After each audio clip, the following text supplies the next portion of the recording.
Welcome back to College Football Game Night Live. Well, welcome back to the College Game Night. We've talked Ducks, we've talked Beavs, and now it's time to talk a little SOU Raider football. A top 25 meeting in Ashland, Oregon. Southern Oregon coming off of its bye week, refreshed and recharged from a week ago, looking to put their stamp at the NAIA level, that they belong in the conference as one of the best teams in the conference. Always good to have Southern Oregon football back on the turf of Raider Stadium. Opening quarter, not a good start though. Talk about a plethora of penalties for the Raiders. Lead to some easy scoring drives by Montana Tech, so SOU needing to respond, and yeah, that's what I call a response. Dom Montiel finds his favorite target, Brandon Barthel, for a splash in the pool. Raiders tied up at 7 a pop, but then the floodgates open wide open. Avert your eyes, Raider fans.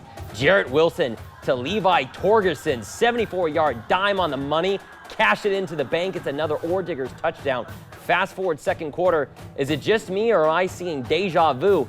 It's another 70-yard bomb from Wilson to Torgerson, an unstoppable connection all afternoon long. SOU down big right before the half with one more crack to put points on the board, and it's Montiel to Barthel.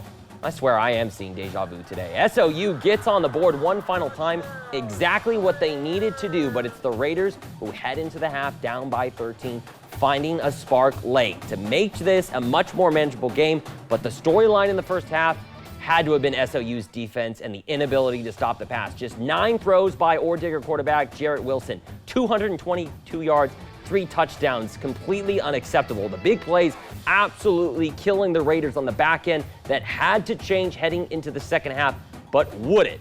Let's find out. Raiders down by 2 scores and needing to get that offense going. Second play of the half, Fresh Eisen gets the handoff and turns on the jet booster students. Vroom, vroom, vroom we go. 55-yard dash, but the Raiders can't convert it to points, and instead, they turn it over on downs. So the Raiders starting to feel the pressure. They need to get a stop. The defense stepping up.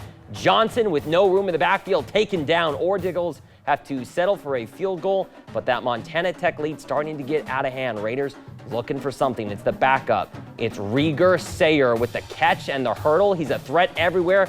However, the drive stalls, and now in the fourth, Gabe Foster comes in with a big-time sack, forcing the punt. Again, the Raider offense, just an inability to get anything done on the ground to stop Montana Tech. Next Digger possession, it's Wilson to Torgerson.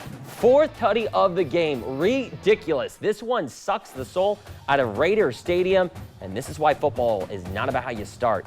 It's about how you finish. And from start to finish, Montana Tech played like the better team, folks. Jarrett Wilson, a near-perfect outing for the Diggers. 15 of 20, 321 yards, and 4 touchdowns, all of which came courtesy off the sticky hands of wide receiver Levi Torgerson. Reporter Luke Doten explains where the Raiders can go from here. The 24th ranked Raiders welcoming the 7th ranked Montana Tech Diggers today. And the Diggers, they dominate early in this one, ultimately coming away with the win. But even in the loss for the Raiders, there's still things that look good in this game on the field. Wykees Johnson, the leading rusher in the NAIA, he came in averaging 157 yards per game. The Raider defense holding him to just 29 yards today. As a team, the Diggers only managing 74 rushing yards on 37 attempts. That front line for the Raiders looking very solid against the rush.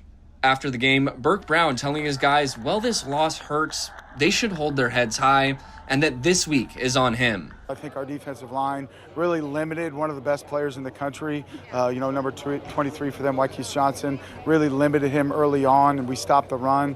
And yeah, what got us was in the back end, and maybe there wasn't just enough focus put on some of their pass game, some of their concepts, and that's when they got us. It's a tough task for any defense, trying to stop an explosive back like Wykees Johnson. Add in the NAIA preseason 99 guy, Levi Torgerson, who had nearly 300 all-purpose yards to go along with 4 touchdowns. D coordinator Tyler Stinn says they need to do better next week, but he's proud of the fight his guys put up. Played hard, played with heart, and we talk about putting the ball down. That's what we did, and still gave up too many at the end of the day, but they tried and they kept playing the whole time, and that's what we need. While the offense couldn't string plays together to get enough points, this Raider receiving corps continues to look sharp. Brandon Barthel gets his 3rd game in a row with 7 catches, going for 104 yards plus 2 touchdowns. Trevor Jasko and Donovan Glover each finding open space and coverage. They combined for 11 catches for 111 yards. The focus now shifts to converting that production to points against Dakota State next week. In Ashland, I'm Luke Doten. Once again, that was Luke Doten joining us from Raider Stadium. So the Raiders fall to 1-2 on the year, falling short of putting up a top 25 win in their back pocket, and now will most likely fall the top 25 in the NAIA poll later this week. But SOU won't have long to sulk as they have to get right back to the thick of the season against Dakota State on the road next weekend. A 12 p.m. kickoff from Madison, South Dakota. The key storyline to watch out for from this one: how does that SOU Raider defense respond? Back-to-back week now where the Raiders have struggled on the defensive side with limiting the big play opportunities. And also, the other big storyline, can the offense finally find some consistency? They had it in week 1 of the season, but they have struggled as of late. 5 out of the last 8 quarters. The Raiders have gone scoreless. That will certainly have to change if SOU wants to have a shot of winning this game and potentially winning a whole lot more as they continue to push through the middle part of this season and continue to take on tough opponents after tough opponents. It's the home stretch for another week of college football coming up. What comes up next for the Ducks and the Beavers as they hit the road? We're going to have all the answers coming up for you right after the break.